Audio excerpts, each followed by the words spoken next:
औज़ुबिल्लाहिमिनश्शैतानिर्रजीम बिस्मिल्लाहिर्रहमानिर्रहीम। अस्सलामु अलैकुम नाज़रीन। न्यूज़ वन से बरकत रमज़ान नशरियात के साथ आपका मेज़बान शब्बीर अबू तालिब रोज़ाना की तरह इफ्तार के बाबरकत लम्हात में आपकी खिदमत में हाज़िर है। आज पाकिस्तान में 30वां रोज़ा है, 30वां और आखिरी रोज़ा, 30वां और आखिरी रोज़े के हम इफ्तार करेंगे और दुनिया के मुख्तलिफ़ ममालिक बशमूल मदीना मुनव्वरा, मक्कतुल मुकर्रमा, मुत्तहिदा अरब इमारात, कतर, उन जगहों पर आज ईद उल फ़ितर है। पाकिस्तान और पाकिस्तान वालों को और उन तमाम ममालिक के रहने वालों को मुबारक हो कि रब ताला ने 24 घंटे और दे दिए रहमतों और बरकतों को समेटने के लिए।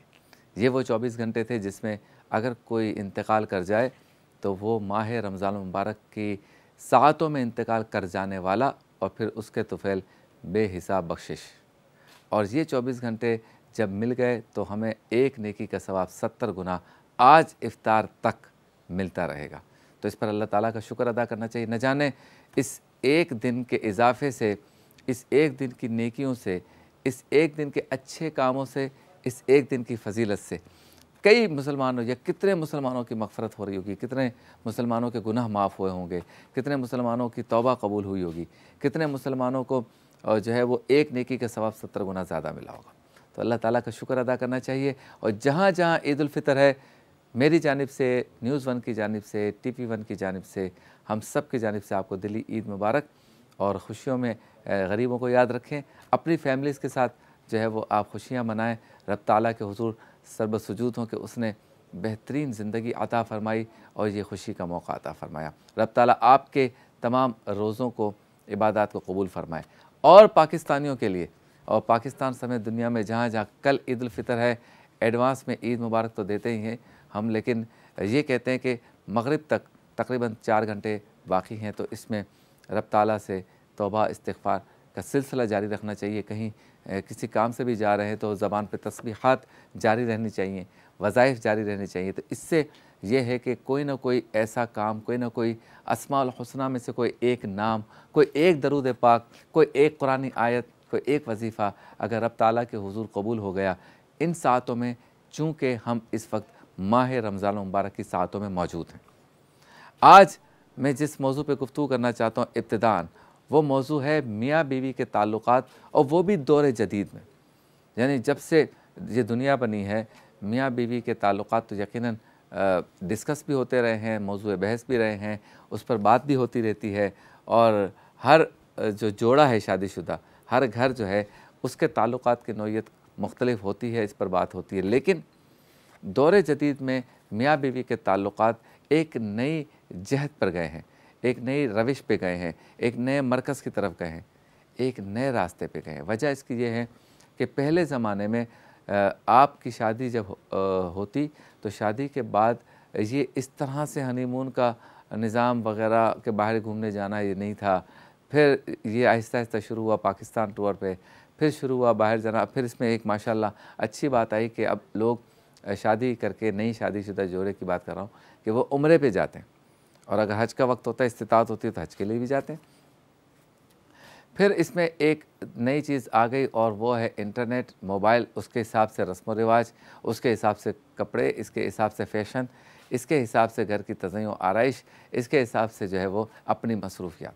और मोबाइल और इंटरनेट के आने के बाद जो ससुराल से बच्ची का रिश्ता यानी कि बहू का रिश्ता होता है, वो उसमें काफ़ी तब्दीली आई।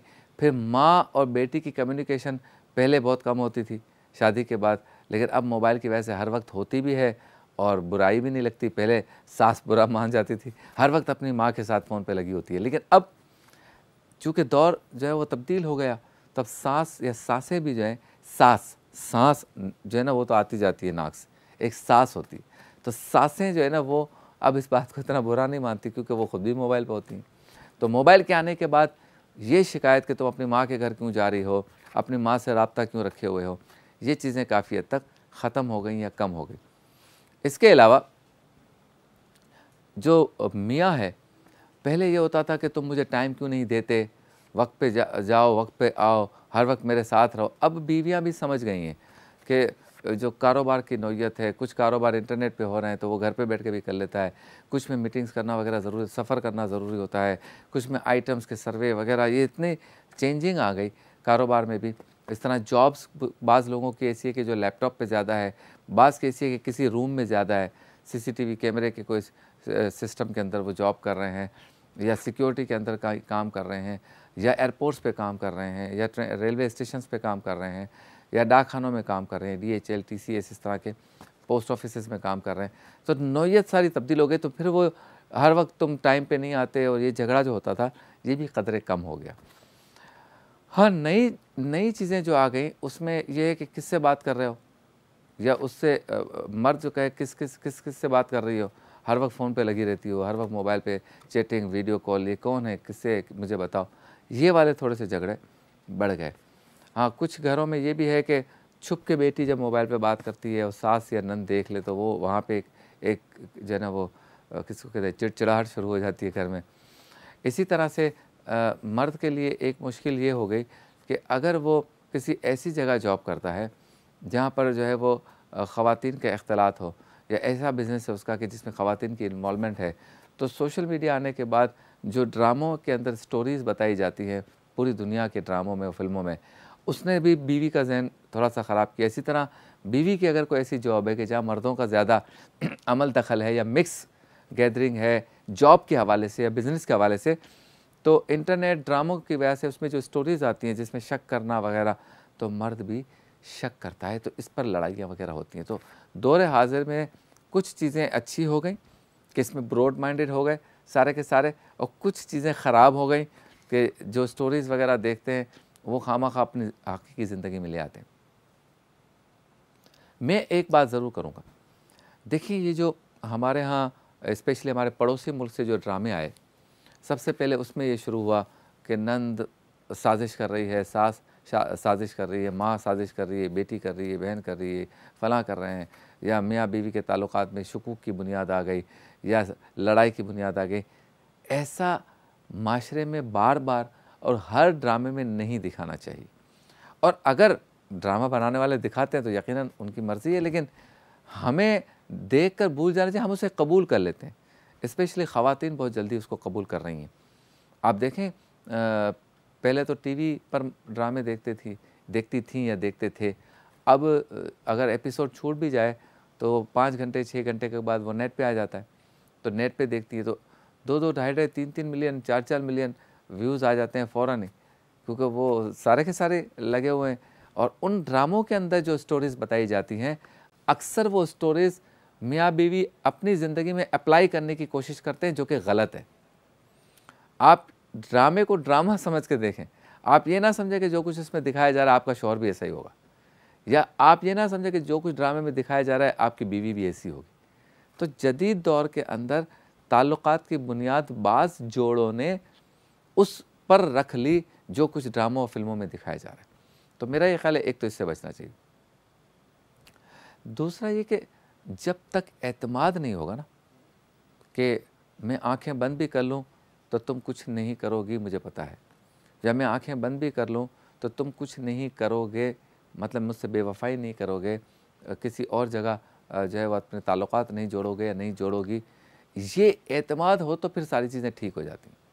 इसी तरह से हमारे यहाँ मैंने देखा है कुछ, यकीनन हमारी फील्ड ऐसी है कि चूँकि मैं कभी भी ड्रामे फिल्में नहीं देखता, लेकिन चूँकि फील्ड ऐसी है तो कभी कोई किसी बात की निशानदेही कर दे तो उसकी तहकीक के लिए जाते हैं। तो हमने देखा है कि इस तरह से पोर्ट्रे किया जाता है चीज़ों को ड्रामों में कि कभी कभी लगता है कि ये हमारे ख़ानदानों में हो रहा है।